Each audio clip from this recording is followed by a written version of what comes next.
شوفوا غنمشيو لهاد العرس، ولكن ما غتجلسوش حدايا. وعلاه؟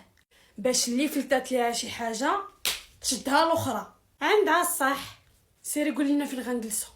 حليمه انت غتجلسي في الطبله اللي حدا المرتبه، باش العريس الا قال لعروستو شي حاجه تسمعيها، والدهاز اللي غادي يشوفوه تسكانيه تشوفيه كامل وتعقلي عليه باش تقولي لينا. كوني هانيه.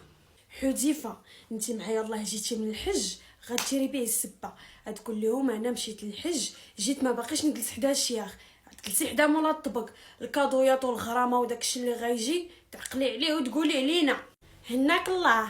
مينا انت غتجلسي حدا الجروب باش تشوفي لنا دوك السلقوطات اللي كيبقاو يتعوجوا قدام الشيخ، باش نعرفوا ما نخطبوا لولادنا. انا نصور لكم كاع ما تخافيش. وانا غنجلس في الطبله ديال عائله العريس باش نسول ونعرف كي دارت تعرفها وكي دارت تعرفاتو، وعلاش قبل ما يخطبها ما جا سول الجيران غير جاو تزوج بها. والمهم العيالات نتلاقاو هنا مع 7 الصباح. عندك الصح غنبقاو معاهم تتفرق الشوقه. الله يطهناكم.